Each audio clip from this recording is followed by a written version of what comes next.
Join us and help us continue to support the many talented people of our community. Learn how to get your business highlighted on La Crosse Local. Go to lacrosselocal.com and click on Advertise.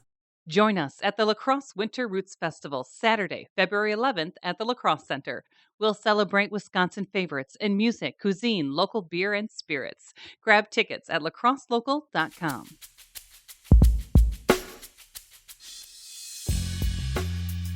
We reconnected with author and musician David Nash. We chatted about short stories, new books, the writing process, dabbling in woodblock printing, new songs, a special artist retreat, and where people can follow along. You can find more conversations, food reviews, live music, and events on our website, lacrosselocal.com. I'm Amy. And I'm Brent. And this is La Crosse Local.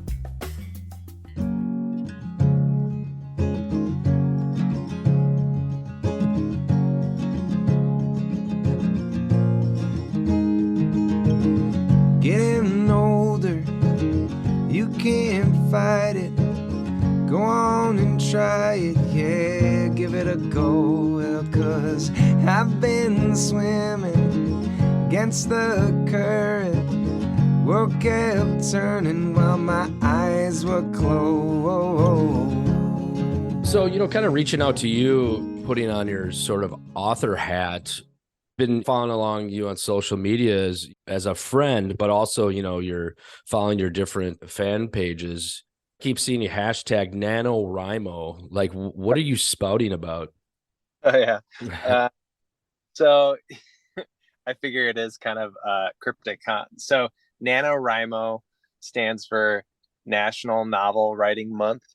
Essentially, like if you were to Google how many words is a novel, like what's the word count, it seems like most people agree 50,000 words is a novel. So at some point someone had this idea that, well, November would be National Novel Writing Month, and so the goal is to write 50,000 words in 1 month, which ends up being about 1,600 words, a little bit more per day, which is kind of a lot.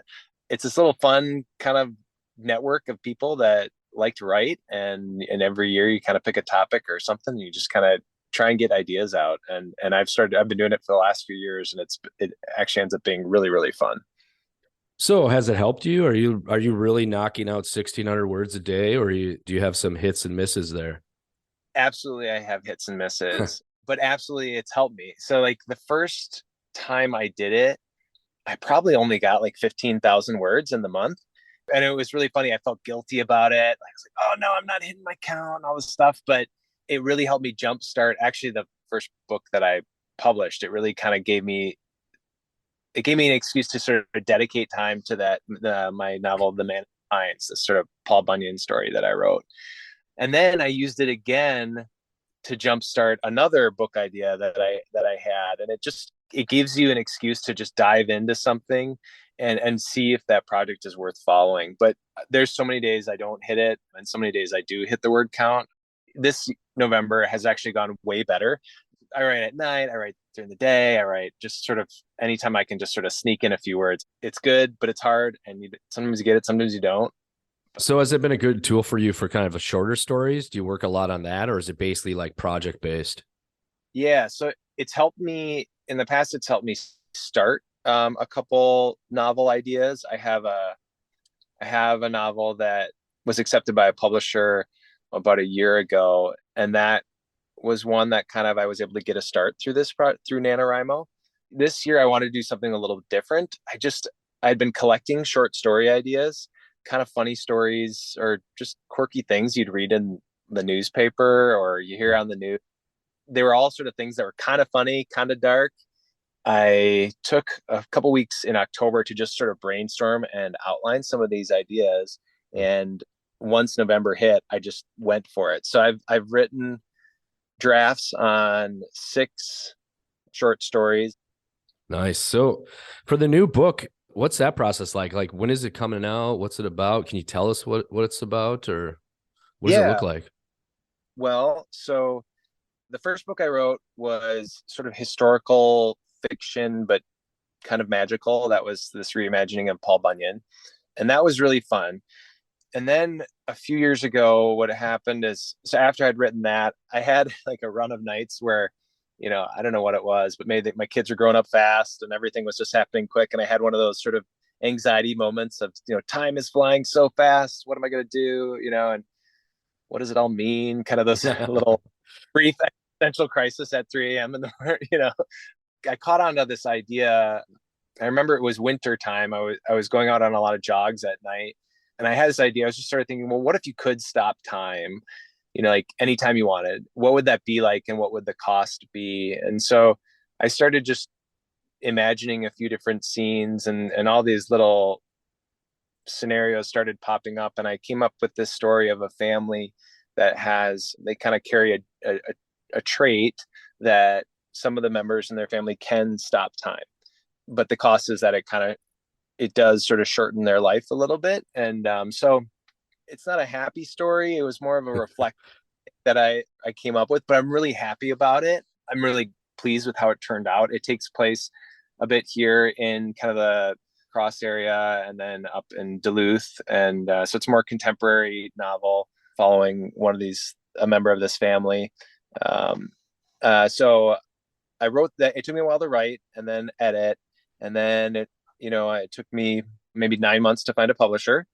And so I'm working with a publishing company called Unsolicited Press based out of Oregon. And right now they have my draft, and I'm just waiting for them to get me back the edited version, and we go back and forth with edits and then some marketing stuff, and hopefully early 2024. So a little over a year, it should be coming out, but it's a slow process versus, a quick release of a song here or there or something like that. So with your last book, it looks like you had kind of a corresponding soundtrack to it, right? Is that something you're doing with this new one? Not as intentionally. I do have a few songs though that I think naturally, because I was in the same headspace that I wrote during that time, that are about kind of the passage of time. So I have a song called Wasting Water. And I think that's on a recent CD that I put on Bandcamp and Spotify. When I was younger, they said, son, before you know it, you'll be 41. Well, with age comes wisdom, soon you see. Somehow still blindness curses me. That's one that's kind of got some of the same theme. There's music out there. I don't know that I'll ever be able to really repeat what I did with the Man in the Pines thing, where I had all these songs that just sort of came out of me the same time I was writing, but you never know. So you're also connected to the Two Chickadees project, right? That's another thing I've kind of just seen bouncing around the internet. Yeah. What is that? Yeah. So great question. The Two Chickadees project is something that has really kind of picked up a lot of speed really quickly. Almost a year ago, I had this idea. I was just thinking, wouldn't it be cool to just really support musicians and artists in our region with some type of artist residency or / like retreat type thing? And I had been doing a little woodblock printing, and I did this print as I was learning how to do it. I did one of a couple chickadees. I have 2 kids, and I call them my Two Chickadees. And so I did this print, and kind of the name came up for it first, the Two Chickadees project. And I just had this idea. I didn't really know what it would be, but I sort of put it on hold because I was working with the Great River Folk Festival a lot last year and spending a lot of time and energy with that. So recently I backed away from that. And so I had a bit more space, and I had some people who were interested in seeing what other ideas I had. So I thought it was time to sort of formalize this project. So the Two Chickadees project is a 1-week musicians writing retreat. And the idea is, what we do is we have an Airbnb paid for someone to go stay in the Driftless area, write and create art however they want to. We give them a little bit of stipend to support them because, taking a week away from your life or job and still paying rent on other things is hard. So they get a small stipend. And then at the end of the week, we'll have 1 or 2 house concerts or shows. The first one we have, one of our sponsors is Bluffview House Concerts in Holman, which has a really good following and gets good musicians. And so they're sponsoring us, financially, but also all the money made at that show, which is usually in the form of a donation-based ticket sale, will go towards the artist. my hope is that at these shows, while there'll be some of the polished stuff we see anytime we go to a show and you want to see a band at their best, that's so cool. But the creation of art, I think, is really interesting, and how that process happens, because it's similar for a lot of people, but also very different. And to have a little bit of a discussion at these shows to just introduce people to an artist and maybe a light they haven't seen, or maybe a new artist, and also just hear about their experience in this 1 week kind of retreat where they're unplugging or getting away from their normal day to day. It was something that I've kind of dreamed up that I would have wanted at some point, and I just want to be able to try and support that for other musicians. And so we created an Instagram account because that's the social media that I'm most comfortable with. And now there's a Facebook page, and we'll see where it goes. It's sort of just a fun thing. I am trying to get sponsors and find some financial support so that it all doesn't come out of my wallet, but I'm sure some of it will, but it's fun. I'm enjoying the process now. So I know it's just your first one. I'm sure it's going to be kind of the indicator moving forward, but is this going to be a once yearly thing? Is that the goal, or is this going to be a year round project potentially? Well, I mean, or you don't know yet. I don't know. I mean, once a year seems really doable to start, just because it's fun. I have, you can kind of ramp up, post a few things, share a few ideas. I have a lot of ideas that would be fun to sort of get to make more out of the project. But gosh, wouldn't it be cool if 10 years down the road there was some type of foundation, the Driftless Area Artist Foundation or something, with that 1 month residencies for artists of any media, that they come to our region and create. Maybe they're doing woodwork, or maybe they're writing, or maybe I think ultimately that would be amazing, but that would take a fund and all sorts of stuff that I don't know a lot about. But for now, at least once a year. And I think we'll refine ideas how this year goes. Maybe we find that it needs to be longer than a week. Maybe it needs to be more than one artist. I was talking with Dylan Overhouse, actually, who he thought it was me doing the retreat. And I said, no, but it'd be cool to do like a mini documentary of it and show people what it's like. But, you also want to be a fly on the wall and not impede on the creative process for whoever's doing that. So I don't know. It's exciting. It's fun. Who knows? But it feels good no matter what. As long as we are kind of being altruistic about it, I think for now it's just going to be a good project, and we'll see where it goes. So is the wood blocks, noticed that one on the Two Chickadees project, but is that something you're kind of pursuing, or is it something you just kind of dabbling in, doing the wood block prints? Dabble's a good word. I've followed a couple different woodblock artists for a while, and I definitely like to collect hobbies and artistic things, and it's a fun late night project for me. So I've had, over the last year or so, I've just had a few different ones that I've slowly been working on. So I'm going to start collecting and framing a few of these different prints. Some of them are single block, some of them are multiple block. I have been in talks with Corey at the Root Note, and I think maybe in January we might have some of those for sale in order to support the funding of the Two Chickadees project. So I'm trying to up my game a bit and get some really neat prints that will be unique and limited, and a fun way for people to support a project but get something in return. So is your most recent project, in terms of songwriting, moving on to that, is that the 20 songs is your most recent release? Yeah, that was, I don't know when I did that, but it was the most recent one. February 1st, 2022. There you go. So 2021, I was in a writing group with Peter Mulvey, who's a traveling musician and just all around kind of awesome and inspiring guy who loves the craft of songwriting. And he created a little group.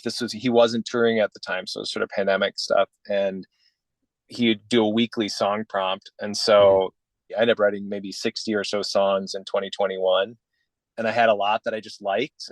And I wanted to just do something kind of do it yourself. And so I recorded these in my basement. I had like sleeping bags and pads all stuffed around this little closet to try and make it sound okay. And then I used a little MIDI keyboard and just added in different instrumentation, trying to figure out keys and rhythm and bass and other stuff. And it ended up being really, really fun. I had all these songs. I don't really like holding on to some of that stuff. So when I get something that feels ready to be shared, I get rid of it, And so, yeah, that's a fun project. And I think there's a lot of good songs in there. So I was happy with that. Yeah, I got to dig into this album. I saw when it was coming out, but I didn't realize it was fully available at Bandcamp now. Crimes of a Parent. That's a great title. What is that about? Or is it too is it too sad? No, I think it's relatable. It's so that song has a couple moments of it, and there's a couple just things I remember, like watching. I think in moments like of your kid. It's about my kids and about myself, and just about how innocent they are. Gosh, I think of like there's a line in there, and I'm the one blowing the fuse, and now you're confused. Like I could be tired, and maybe I'm hungry, and maybe they're tired and hungry, and like, and you get mad and you yell, and then you just feel awful about it. And she was down in tears before I knew it. Something told me that I blew it all, and I'm the adult in the room.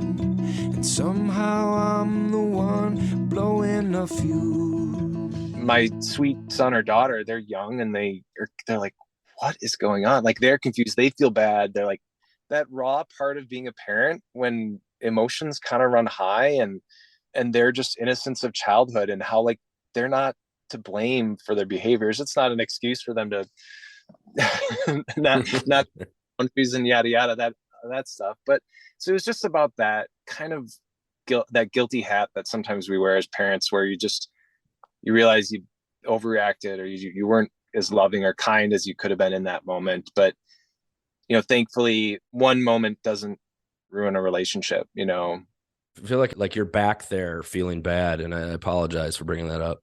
No. I mean, I know exactly. I have 3 kids, so I know exactly what you're talking about. Of course, we all have parents, so these are moments I think a lot of people can relate to. But sometimes I'm writing about myself, sometimes I'm writing about things that are not myself. But there's no doubt about it. Being a dad comes into my songwriting, and that's one of those ones where it's sort of like, maybe it's like kind of like an apology in a way. Well, you're doing great, so Thanks. I'm sure you are. You got a number of things going on, from the NaNoWriMo thing to the Two Chickadees project and to music. So if people, haven't checked you out already, what's the best avenue for people to go to? You can follow me on Instagram. It's Nash_David_. I have a Facebook page, which is David Nash Music. I also have a website, davidnashcollective.com. And that's just where I have so it has the writing on there, it has the music on there, but also has a link to the Two Chickadees project. There aren't a lot of things called Two Chickadees Project. So if you Google Two Chickadees Project, you'll find the website. If you want to listen to any music, Spotify, Bandcamp, anywhere, it's all there. I love talking music. So if you ever have questions or you just want to hear more stuff, let me know. I'm playing a few shows this winter at Mount Lacrosse, which I always love doing.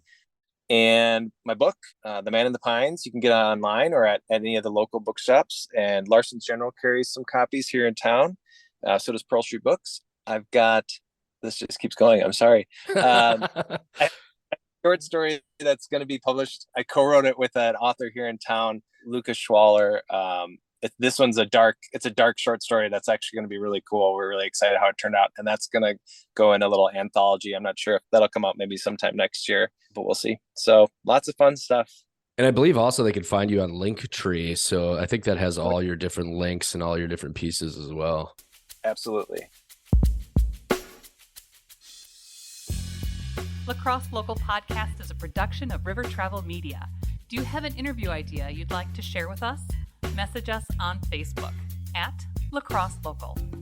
Find out more about us at lacrosselocal.com, and you can subscribe to the Lacrosse Local Podcast on your favorite podcast app. If you like us, rate us 5 stars. We appreciate it.